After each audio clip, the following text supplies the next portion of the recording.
You may have already noticed another feature in Excel called AutoComplete. AutoComplete will work in a few different ways.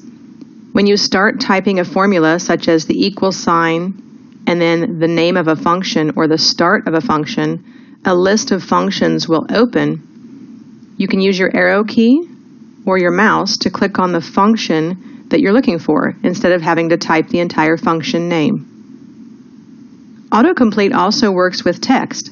So when you're typing a list such as this one, and you type the word travel, when you start typing T and then the R, in this case because there's another word beginning with T, it will recognize cells that already contain information or data such as travel.